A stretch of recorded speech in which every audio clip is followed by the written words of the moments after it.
इस वीडियो का main purpose है, अगर मैं किसी से भी पूछता हूं 12th क्लास की फिजिक्स में या 11th क्लास की फिजिक्स में आपको सबसे टफेस्ट पोर्शन क्या लगता है, तो एक ही जवाब सुनने को मिलता है न्यूमेरिकल्स। तो न्यूमेरिकल्स का एक सॉल्यूशन मैं लेकर आया हूं। इस वीडियो में आप chapter wise, particularly portion wise, हर पोर्शन पे न्यूमेरिकल देखेंगे। जैसे 12th क्लास का फर्स्ट चैप्टर है इलेक्ट्रिक चार्ज एंड फील्ड। अगर मैं इसे न्यूमेरिकल वाइज डिवाइड कर रहा हूं तो मैं इसे 4 पोर्शन में डिवाइड करता हूं। पहला पोर्शन हमारे पास है कूलाम्स लॉ। अब कूलाम्स लॉ पर एक वीडियो दूंगा जिसमें सारे न्यूमेरिकल्स कूलाम्स लॉ पे बेस्ड होंगे, बस कूलाम्स लॉ पे बेस्ड। दूसरा हमारे पास आता है इलेक्ट्रिक फील्ड। इलेक्ट्रिक फील्ड में चाहे डाइपोल हो, एक्सियल चाहे इक्वेटोरियल, ये सारा आपको देखने को मिलेगा, ये दूसरी वीडियो में मिलेगा। तीसरा आपके पास आता है इलेक्ट्रिक फ्लक्स। फ्लक्स के रिलेटेड जितने भी क्वेश्चंस हैं ये तीसरी वीडियो में देखने को मिलेंगे। और फोर्थ में आपको मिलेगा गॉस थ्योरम और उसकी एप्लीकेशन। तो इस तरीके से हम वीडियो वाइज कंप्लीट करते रहेंगे, पर्टिकुलरली एक टॉपिक और उससे रिलेटेड जितने भी क्वेश्चंस न्यूमेरिकल बन सकते हैं, सो दैट आप एक टॉपिक को पकड़ के बिल्कुल दी एंड कर दें। जैसे कूलाम्स लॉ है, कूलाम्स लॉ अगर आप पकड़ते हैं तो उसे पूरा पकड़कर दी एंड कर दें। आज की वीडियो में हम यही देखने वाले हैं कि कूलाम्स लॉ से रिलेटेड हम क्या क्या देख सकते हैं, क्या क्या चीजें हो सकती है। जैसे सपोज कूलाम्स लॉ दो चार्जेस के बीच की फोर्स बताता है। Q1 Q2 दो चार्ज हैं, उनके बीच की दूरी है r। तो इन दोनों के बीच फोर्स लगती है वैक्यूम में 1/4πε0 Q1 Q2 upon r square. पहला फॉर्मूला आप दिमाग में ये बैठा लो कि दो चार्जेस अगर वैक्यूम में है तो उनके बीच फोर्स लगती है 1/4πε0 Q1 Q2 upon r square. Q1 Q2 coulomb में होना चाहिए, कूलाम में, और r जो डिस्टेंस है वो मीटर में होना चाहिए। 1/4πε0 की वैल्यू फिक्स होती है 9 × 10⁹ newton metre square upon coulomb square, इसकी वैल्यू फिक्स होती है। वहीं अगर आप यही दो चार्जेस किसी और मीडियम में रखे हुए हैं, वैक्यूम के अलावा किसी और में रखे हुए हैं, तो एक फॉर्मूला और याद रखो, 1/4πε0 k Q1 Q2 upon r square. यानी मीडियम में आपके पास आ जाता है k को बोलते हैं डाइलेक्ट्रिक कांस्टेंट। अगर आप किसी मीडियम में हैं तो आपके पास k आ जाएगा। हर मीडियम का k अलग अलग होता है, जिसका k ज्यादा होगा उसकी फोर्स कम होती जाएगी। मीडियम की फोर्स को, इसका मतलब मैं बोल सकता हूं वैक्यूम की फोर्स अपॉन k। बस इतना मुझे याद रखना है। ये 3 फॉर्मूलों का खेल है कूलाम्स लॉ से रिलेटेड। अगर कोई मुझसे कहता है दो चार्जेस वैक्यूम में रखे हुए हैं तो फोर्स का फॉर्मूला क्या है, मैं फटाफट से बोलूंगा 1/4πε0 Q1 Q2 upon r square. वही दो चार्जेस किसी और मीडियम में रखे हैं, वैक्यूम के अलावा, एयर के अलावा किसी और मीडियम में रखे हुए हैं, तो फोर्स का फॉर्मूला है 1/4πε0 k लग गया। k इज डाइलेक्ट्रिक कांस्टेंट या रिलेटिव परमिटिविटी भी बोलते हैं इसे, Q1 Q2 upon r square. एक फॉर्मूला मुझे याद रखना है, F medium is equal to F vacuum upon k। कुछ चार्ज की चेंजेस आपको पता होने चाहिए, क्योंकि चार्ज हमेशा कूलाम में लेना है और डिस्टेंस हमेशा मीटर में लेना है।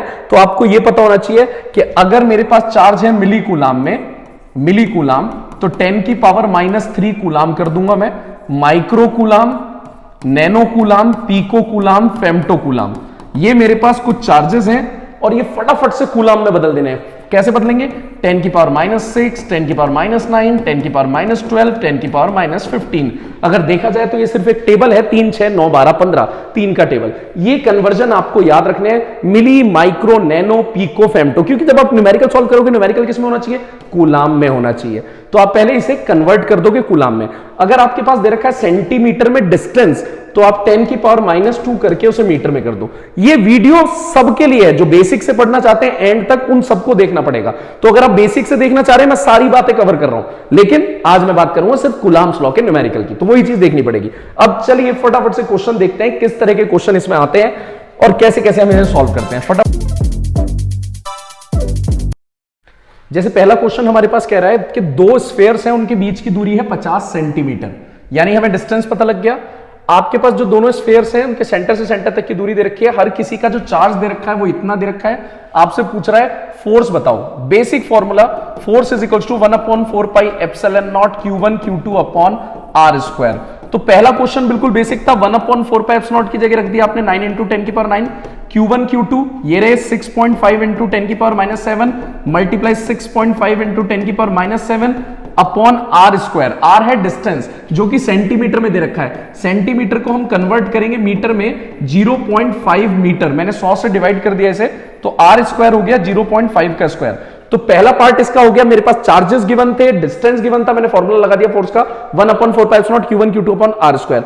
अगर आपको ये ना बताया जाए कि दो चार्जेस किस मीडियम में रखे हुए हैं तो बाय डिफॉल्ट आपको मान के चलना है कि वो वैक्यूम में रखे हुए हैं। अब इसका सेकंड पार्ट देखो, सेकंड के पार्ट कह रहा है अगर चार्ज जो है वो डबल कर दिया जाए, दोनों स्फेयर्स का चार्ज डबल कर दिया जाए और दूरी आधी कर दी जाए तो क्या फर्क पड़ेगा फोर्स पे। चार्ज डबल कर दिया जाए और दूरी आधी कर दी जाए, यानी अगर पहले Q1 Q2 चार्ज था और दूरी R थी, तो अब आपको चार्ज क्या करना है 2Q1 2Q2 और दूरी करनी है R/2।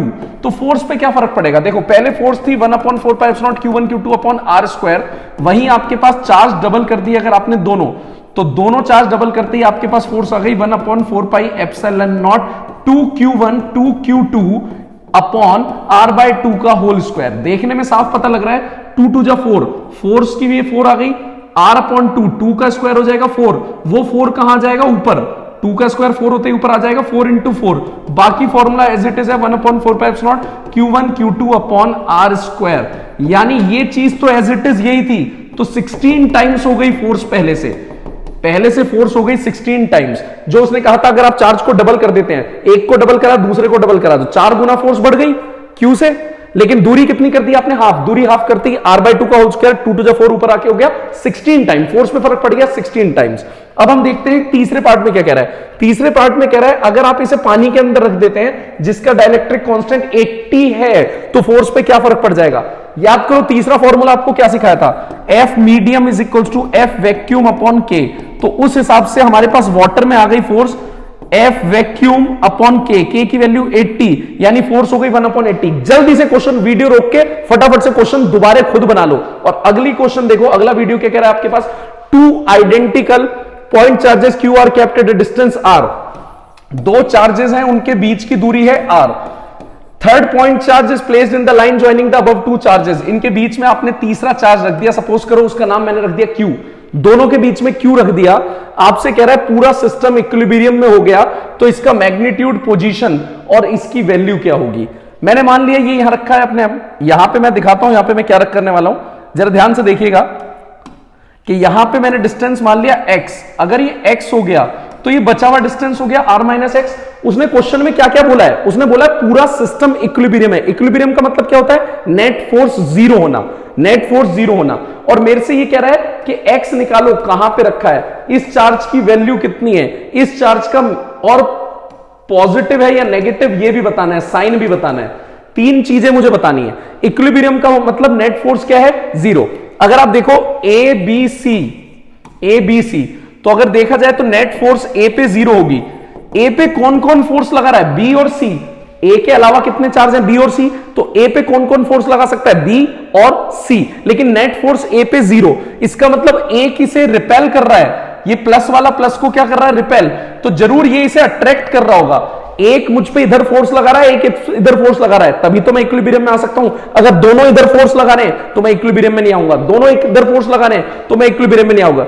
ये दोनों तो पॉजिटिव हैं, तो पॉजिटिव को रिपेल करेगा, इस तरफ धक्का दे रहा है ए को, तो जरूर ये बी वाला क्या होगा, उसे खींच रहा होगा। तो यहां से एक बात तो तय होती है कि बी वाला कैसा रहेगा, नेगेटिव। ये मुझे पता लग गया बी वाला चार्ज कैसा होगा, नेगेटिव। एक प्रॉब्लम सॉल्व। अब दूसरी प्रॉब्लम सॉल्व करता हूं कि ए वाला इक्विलिब्रियम का मतलब जितनी फोर्स ए पे बी लगा रहा है सेम उतनी फोर्स ए पे कौन लगा रहा होगा, सी। बिल्कुल सही, ए पे जितनी फोर्स बी लगा रहा है उतनी फोर्स ए पे कौन लगा रहा होगा, सी। फॉर्मूला लगा देता हूं 1/4πε0 क्यू मॉड में लेते हैं इसलिए मैं साइन नहीं ले रहा कि आप कहो कि क्यू नेगेटिव क्यों नहीं लिया, क्योंकि मॉड में लेते हैं। क्यू अपॉन एक्स स्क्वायर 1/4πε0 ए और सी 1/4πε0 क्यू अपॉन में आर स्क्वायर। ये कैंसिल कर दिया, इससे ये कैंसिल कर दिया, एक्स स्क्वायर मेरे पास बच गया, तो एक इक्वेशन मेरे पास बन गई Q upon X square is equals to Q upon R square. लेकिन यहां मेरे पास दो चीजें अननोन है, Q और X दोनों अननोन है, यहां से बात नहीं बनी, यहां मैं रुक गया इतना करके। लेकिन उसने बोला तीनों चार्जेस इक्विलिब्रियम में, तीनों चार्जेस इक्विलिब्रियम का मतलब तो B वाला भी इक्विलिब्रियम में, यानी नेट फोर्स B पे भी क्या है, जीरो। तो B पे कौन कौन फोर्स लगा सकता है, A और C। तो इसका मतलब B पे जितनी फोर्स A लगा रहा है सेम B पे उतनी फोर्स कौन लगा रहा होगा, C। दोनों तरफ से बराबर फोर्स लग रही होगी, तभी तो B किस में रहेगा, इक्विलिब्रियम में। तो B 1/4πε0, B पे फोर्स कौन लगा रहा है, QQ upon X square is equal to 1/4πε0 QQ upon R minus X का होल स्क्वायर। QQ से QQ कट गया, 1/4πε0 से 1/4πε0 कट गया, तो एक्स स्क्वायर बराबर आ गया R माइनस एक्स का होल स्क्वायर, स्क्वायर से स्क्वायर कट गया, x इज इक्वल टू आ गया R माइनस एक्स, तो 2x is equal to R आ गया, x की वैल्यू बच्चों आ गई R/2। मुझे x पता लग गया, x को यहां पुट करते ही मेरे पास q निकल के आ जाएगा, फाइनल आंसर मेरे पास सारी चीजें का निकल के आ गया। यहां पे x R/2 पता लग गया, नेगेटिव पता लग गया, q की वैल्यू। तो अगर कोई इक्विलिब्रियम में होता है तो दिमाग में रखना, इक्विलिब्रियम का मतलब नेट फोर्स क्या होती है, जीरो, और नेट फोर्स जीरो होने का मतलब दोनों तरफ से फोर्स क्या लग रही है, बराबर। बस इतनी सी बात ध्यान रखना। आगे देखिए अगला क्वेश्चन मेरे पास क्या कह रहा है, उसे देख लेते हैं। अगला क्वेश्चन ये कह रहा है calculate the distance between two protons, दो प्रोटॉन्स के बीच की दूरी निकालनी है, such that the electric repulsive force between them is equal to weight of either. अच्छा देखिए इसमें कह रहा है कि दो प्रोटॉन्स है और दो प्रोटॉन्स के बीच की दूरी हमारे पास नहीं पता, हमें दो प्रोटॉन्स के बीच की दूरी बतानी है, लेकिन कह रहा है दो प्रोटॉन्स के बीच की जो फोर्स है वो बराबर वेट के है, यानी प्रोटॉन प्रोटॉन की जो फोर्स है वो वेट के बराबर है। प्रोटॉन प्रोटॉन की force 1/4πε0 charge proton upon R square, और वेट क्या होता है mg। 1/4πε0 की वैल्यू 9 × 10 की पावर 9, चार्ज प्रोटॉन 1.6 × 10 की पावर -19 का होल स्क्वायर, क्योंकि दोनों प्रोटॉन का चार्ज सेम है। R मुझे निकालना है, R स्क्वायर आ गया। मास ऑफ प्रोटॉन होता है is equal to mass of proton 1.6 × 10 की पावर -27, जी की वैल्यू 10 यूज कर लो, सॉल्व करके अपने पास R आ गया। जल्दी से क्वेश्चन को समझते रहें और खुद रोक रोक के वीडियो उनको कैलकुलेट करके निकालते रहें कि हमारे पास क्या क्वेश्चन दे रखा है, क्या डाटा दे रखा है, जिससे पता लगता है। प्रोटॉन प्रोटॉन के बीच की दूरी R पूछी थी और प्रोटॉन प्रोटॉन के बीच की फोर्स उसने वेट के बराबर बोली थी। वेट क्या होता है mg का, और मैंने फटाफट से इसे बता दिया। नेक्स्ट क्वेश्चन हमारे पास क्या कह रहा है, दो चार्जेस है 10 माइक्रोकूलम 20 माइक्रोकूलम, उनके बीच दो चार्जेस ये हो गए, उनके बीच की दूरी R है एयर में। अगर आप इन्हें और चार्ज दे दें -8 का, तो कितने फैक्टर फोर्स पे फर्क पड़ेगा, ये लीजिए फोर्स पे कितना फैक्टर फर्क पड़ेगा। पहले फोर्स थी 1/4πε0 10 माइक्रोकूलम, माइक्रोकूलम को कूलम में बदल दिया, 20 × 10 की पावर -6 माइक्रोकूलम को कूलम में बदल दिया, अपॉन में R स्क्वायर। पहले फोर्स ये थी, अब नाउ फोर्स क्या है 1/4πε0। इस चार्ज को आपने -8 दे दिया, तो 10 में जब -8 प्लस होगा तो 2 बचेगा, 2 माइक्रोकूलम, और दूसरे पे 20 था, 20 को अगर आपने -8 दे दिया तो 12 बचेगा, 20 + -8 12 बचा ना, तो 12 × 10 की पावर -6 अपॉन R स्क्वायर।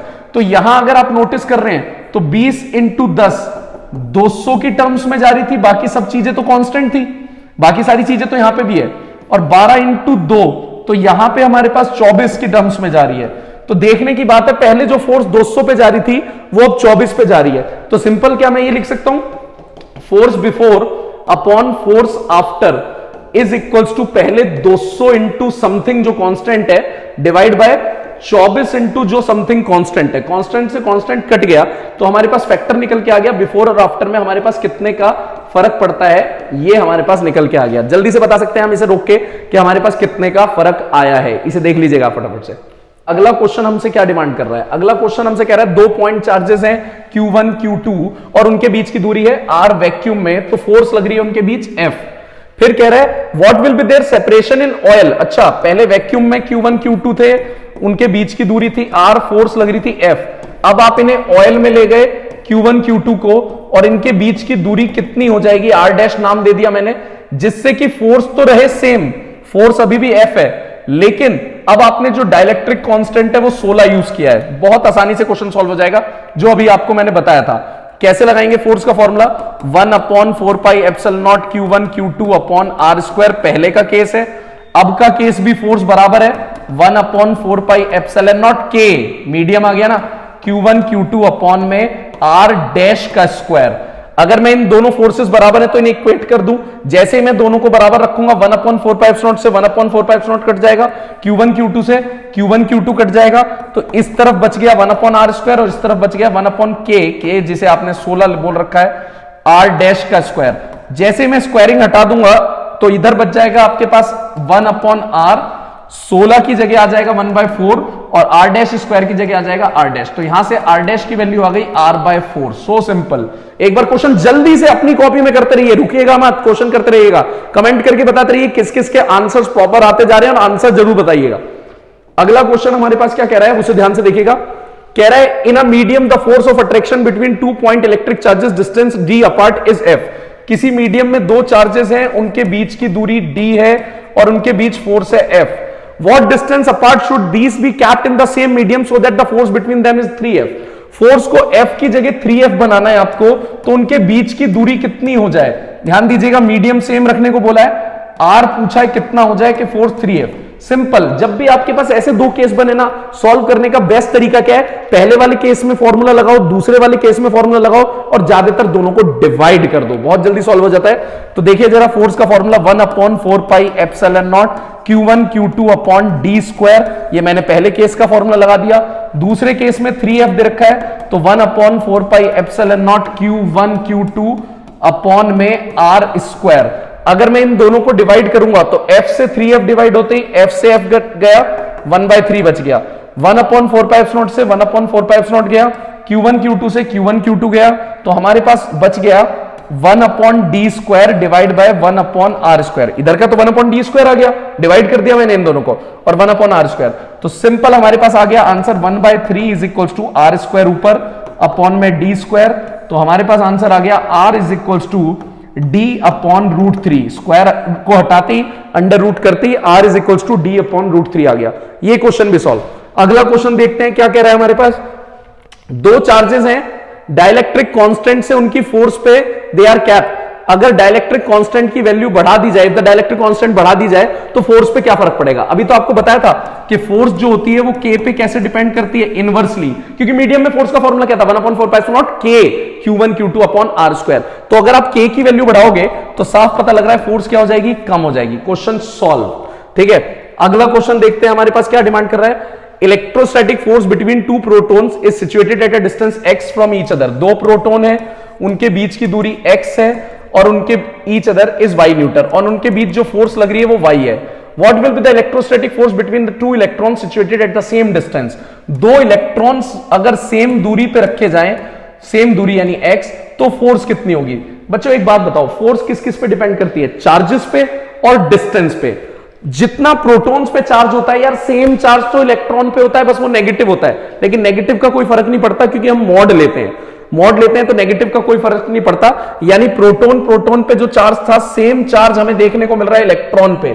जब चार्ज सेम है और डिस्टेंस भी क्या है? सेम।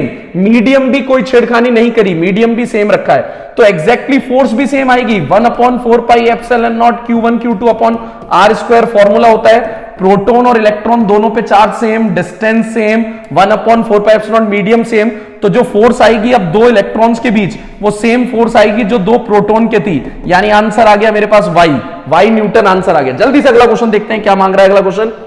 यहां पे कह रहा है इलेक्ट्रॉन और प्रोटॉन इलेक्ट्रिक फील्ड में रख दिए, क्या उन पे फोर्स सेम लगेगी? अभी तो बताया कि फोर्स क्या लगती है? सेम। इलेक्ट्रॉन और प्रोटॉन इलेक्ट्रिक फील्ड में रख दिया तो फोर्स तो सेम लगेगी, लेकिन क्या उनका एक्सेलरेशन सेम होगा? जवाब है नहीं, क्योंकि फोर्स होती है ma, एक्सेलरेशन हो गया फोर्स अपॉन मास। फोर्स तो दोनों पे सेम लग रही है फोर्स, लेकिन दोनों का मास तो अलग अलग है। इलेक्ट्रॉन और प्रोटॉन का मास बराबर नहीं होता। अगर मास अलग अलग है तो एक्सेलरेशन अलग है। जिसका मास ज्यादा है उसका एक्सेलरेशन कम है। मास आपको पता है किसका ज्यादा होता है? प्रोटॉन का मास ज्यादा होता है इलेक्ट्रॉन से, इसलिए एक्सेलरेशन प्रोटॉन का कम होगा as compare to electron. Question solve. Force बराबर है लेकिन एक्सेलरेशन अलग। जल्दी से देखते हैं अगला क्वेश्चन क्या डिमांड कर रहा है। अगला क्वेश्चन कह रहा है how does the coulomb force between two point charge depend upon the dielectric constant. अरे ये तो सेम क्वेश्चन रिपीट हो गया भैया, आता तो है आपको कि फोर्स जो है वो डाइलेक्ट्रिक कांस्टेंट पे कैसे डिपेंड कर रहा है? इनवर्सली डिपेंड कर रहा है। आगे देखते हैं अगला क्वेश्चन हमसे क्या कह रहा है। और ये हम एक ही टॉपिक पे क्वेश्चन कर रहे हैं, ये ध्यान रखना कि हम एक ही टॉपिक को और ज्यादा गो थ्रू करते जा रहे हैं जिससे और बढ़िया हो। इसके आपकी असाइनमेंट शीट के लिए भी आप कमेंट कीजिएगा, आपको मिलती रहेंगी, वो भी देखते रहिए। Charge Q is placed at the centre of the line joining the two equal charges capital. बहुत बढ़िया क्वेश्चन है, रिपीटेड क्वेश्चन है, सीबीएसई में भी ये क्वेश्चन आया हुआ है, देख लीजिएगा। नीट के PYQ में भी आपको ये क्वेश्चन मिल जाएगा, रिपीटेड क्वेश्चन है, जरा ध्यान से देखिएगा। साफ कह रहा है अगर आपके पास दो चार्जेस हैं कैपिटल Q और स्मॉल q आपने इसके सेंटर पे रख दिया, शो दैट सिस्टम इक्विलिब्रियम में होगा अगर Q की वैल्यू -q/4 है। सॉल्व कर देते हैं फटाफट से। अगर मैंने इसे बीच में रख दिया तो दूरी क्या रहेगी? r। पूरा सिस्टम इक्विलिब्रियम में, यानी सब पे नेट फोर्स क्या है? 0। वही जो अभी पहले ही पीछे किया था। तो ये प्लस वाला इस प्लस को रिपेल करेगा, तो जरूर ये वाला चार्ज कैसा होगा? माइनस का, क्योंकि ये इसे अट्रैक्ट करेगा। प्लस वाला प्लस को रिपेल करेगा तो जरूर ये अट्रैक्ट करेगा, तभी तो इक्विलिब्रियम में आएगा नेट फोर्स जीरो। नाम रख देता हूं इनके ए बी सी। तो इक्विलिब्रियम में आने के लिए मैंने कह दिया कि नेट फोर्स ए पे जीरो होगी, तो ए पे नेट फोर्स जीरो आने का मतलब मेरे पास हो गया कि ए पे जितनी फोर्स बी लगा रहा है सेम ए पे उतनी ही फोर्स सी ने लगाई होगी।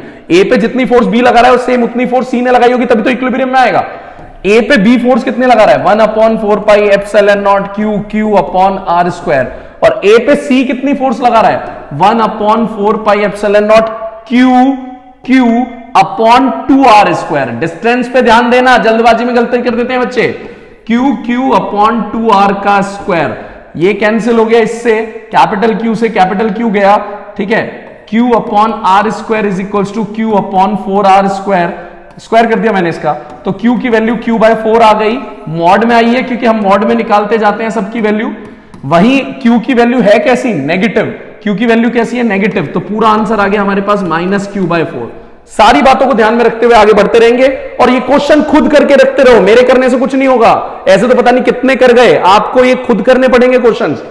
अगला हमारे पास क्या कह रहा है, जरा उसे देख लेते हैं। ये भी बोर्ड का रिपीटेड क्वेश्चन है, बोर्ड में है, नीट में नहीं आया, बोर्ड में आ चुका है क्वेश्चन। कह रहा है 4e और e आपके पास दो चार्जेस हैं, इनके बीच का डिस्टेंस a है, तीसरा चार्ज इनके बीच में कहां रखें जिससे वो इक्विलिब्रियम में हो जाए। इस बार पूरा सिस्टम इक्विलिब्रियम में नहीं है, इस बार सिर्फ ये बीच वाला हरा चार्ज इक्विलिब्रियम में है। ये डिस्टेंस x मान लिया मैंने, उसने यही पूछा है कहां रखें। अगर ये x है तो ये बचा हुआ डिस्टेंस कितना होगा a माइनस एक्स। कौन इक्विलिब्रियम में है, कौन इक्विलिब्रियम में है, ये बीच वाला चार्ज इक्विलिब्रियम में। ए बी सी रख देते हैं, बी पे net force zero, B equilibrium में है, इसका मतलब बी पे जितनी फोर्स ए लगा रहा है सेम बी पे उतनी फोर्स कौन लगा रहा है, सी। तो बी और ए के बीच की force 1/4 pi epsilon naught q1 q2 upon में R square is equals to B और सी के बीच की force 1/4 pi epsilon naught q1 q2 upon R square, यानी a माइनस एक्स का होल स्क्वायर। ये कैंसिल हो गया, q से q गया, e से e गया।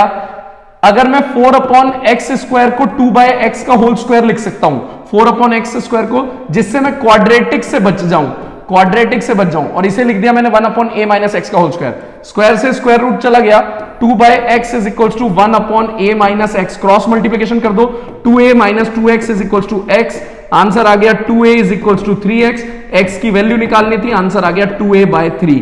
खुद करते रहो, वीडियो देखते रहो, पॉज करके पहले क्वेश्चन खुद पढ़ो, खुद क्वेश्चन सॉल्व करते रहो, फिर सॉल्यूशन देखो आपको कैसे लग रहे हैं, ये भी बताते रहो मुझे। अगला क्वेश्चन मेरे पास क्या कह रहा है, दो इक्वल बॉल्स हैं, पॉजिटिव चार्ज Q है, उन्हें आपने धागे से लटका रखा है दोनों बॉल्स को इस तरीके से इक्वल लेंथ से, तो क्या फर्क पड़ेगा फोर्स का अगर बीच में प्लास्टिक शीट लगा दी जाए। प्लास्टिक शीट लगा दी जाए तो फोर्स पे क्या पड़े, ऑब्वियस सी बात है, जब तक वैक्यूम था फोर्स ज्यादा थी, और मीडियम आने से यानी प्लास्टिक लगाने से फोर्स क्या हो जाएगी, डिक्रीज हो जाएगी, क्योंकि मीडियम की फोर्स जो होती है वो वैक्यूम की फोर्स अपॉन में k होती है। सिर्फ उसने प्लास्टिक शीट लगाते ही पूरा क्वेश्चन बदल के रख दिया। अगला क्वेश्चन मेरे पास क्या कह रहा है, कह रहा है यहां पे हमारे पास चार्जेस है, बोर्ड का क्वेश्चन है, बोर्ड का, यहां पे मेरे पास चार्ज है q/2 और ये चार्ज है 2q। तो आपसे पूछा जा रहा है कि अगर ये distance placed outside at the shell है x डिस्टेंस पे रखा हुआ है यहां पे, तो ये फोर्स कितनी लगाएगी। सबसे पहली बात, चाहे चार्ज सरफेस पे रखा हो चाहे सेंटर पे रखा हो, वो काउंट होता है बिल्कुल सेंटर पे ही, यानी इस स्फीयर का टोटल चार्ज जो काउंट होगा, टोटल चार्ज q नेट, वो होगा q प्लस q/2। तो स्फीयर पे टोटल चार्ज जो माना जाएगा वो 3q/2 आ जाएगा दोनों को ऐड करके।